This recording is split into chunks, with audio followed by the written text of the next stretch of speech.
Alright, today we're talking about gathering and using supporting material. This corresponds with Chapter 7 in the text.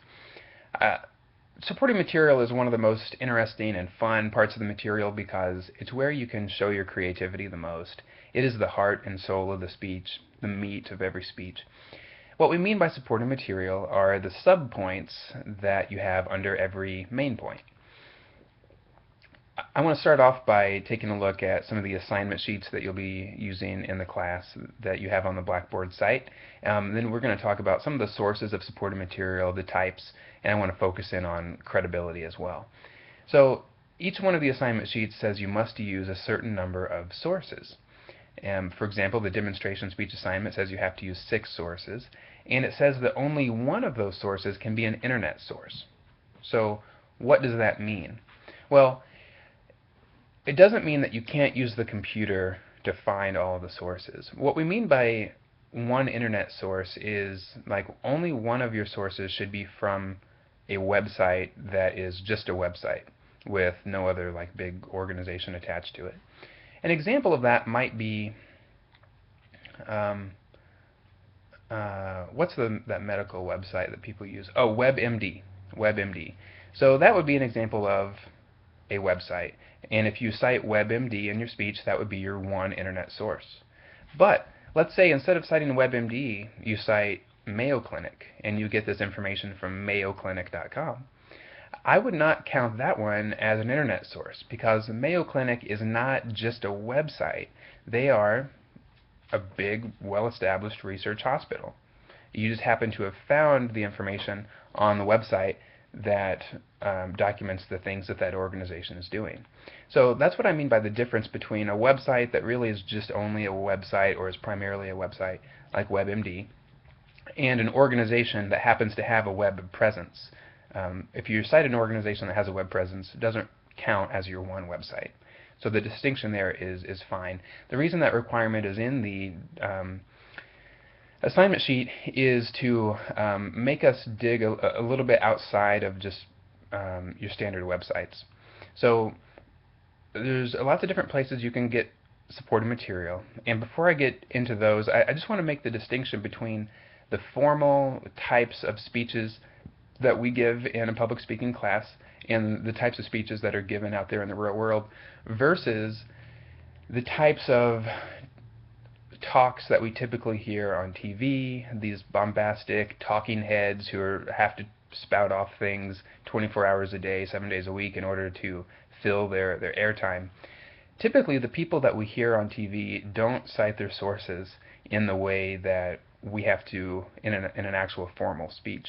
So it is a mistake to model your speaking style on the talking heads that you hear on the news. Because they don't cite their sources with the accuracy or especially with the thoroughness that we require in a public speaking class. So with that said, a couple of different sources you can get your information from. If you use personal experience, just tell us it's your personal experience, and you don't have a much more citing you need to do in that case.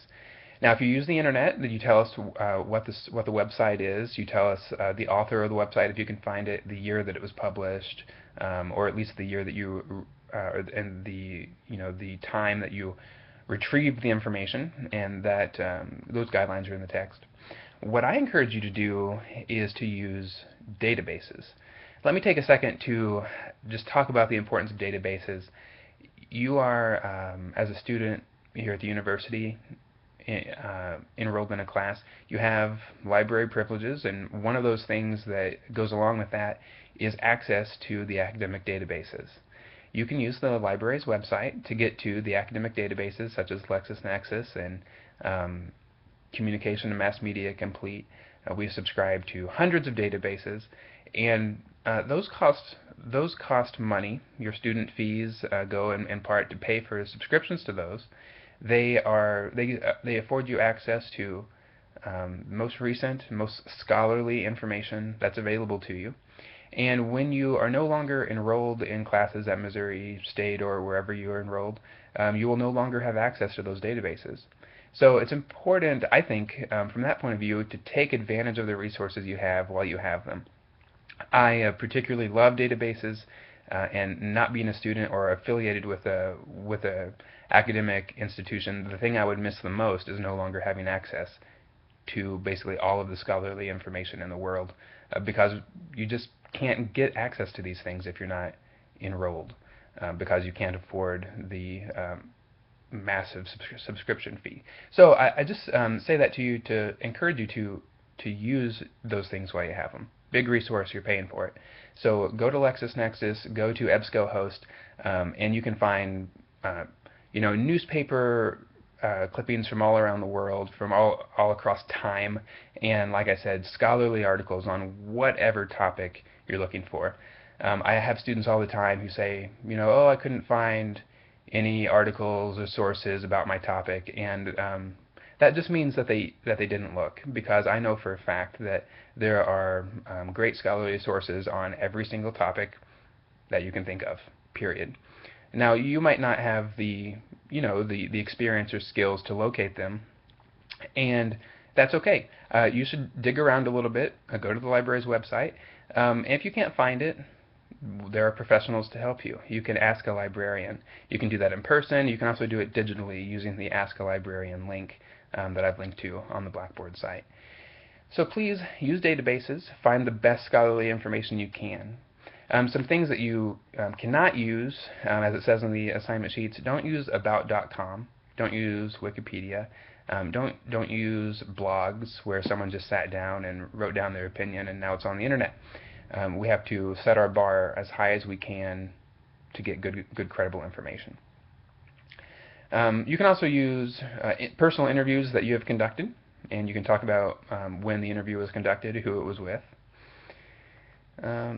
Some of the things I look for when we're evaluating the credibility of a source, and that's a word that we throw around a lot, we're looking for things like accountability, objectivity, and accuracy. So with accountability of a source, does the source associate with some larger organization that we can look into the reputation of? For example, large news organizations like the Wall Street Journal or the Washington Post or the New York Times, those are organizations that we can look into the accountability of. They are not anonymous, just saying whatever they want with basically no reputation that they can damage if they're anonymous. So I look for the accountability of a source. I also look for objectivity. And what I mean by objectivity is there a clear bias in the source? Because if there's lots of bias, you should have used a different source. So a lot of the news outlets are very ideological, leaning way over to the left or way over to the right. And that's problematic from an objectivity point of view. Now, I'm not saying that you can ever find any sources that are completely non-biased, but we make an effort to neutralize bias as much as possible, or if we have sources that lean strongly to one side, we also want to balance it with sources that lean to the other side as well, to show that we are meeting the objectivity criteria of credibility. So we talked about accountability, objectivity, and the final one I said was accuracy. You got to make sure on some baseline that the information you're citing is accurate. The way to do that is if you find a claim made in one place, you should be able to verify that in 2 or 3 other places. If you find a source that says something and you can't find anyone else saying the same thing, then that's a red flag. You need to be able to triangulate the information by double checking it and confirming it with several sources. If you can do all these things, if you can confirm the accountability of the organization that sponsors the information, if you can mitigate or at least acknowledge the bias in that source's objectivity, and if you can confirm the accuracy of the source, then you know you've got a good source. All right. Once you have sources, you can work them into your speech in a variety of ways, whether in an illustration, painting a picture, telling a story. I think the best speeches tell lots of stories. But you can also have statistics, analogies, definitions, opinions, explanations, and so on. All of those things work together to create a good speech. So far in this talk, we've talked about the importance of citing your sources, the different places sources can come from, the importance of databases, and a couple of criteria that are necessary to make sure that you have credible sources. Don't just take the first couple of hits that come up on Google. Really do some digging in the academic databases, see what you can find, and mix that all in with your personal experience and passion. That's the way to create a great speech. All right, I'll see you guys in the next video. Thank you very much.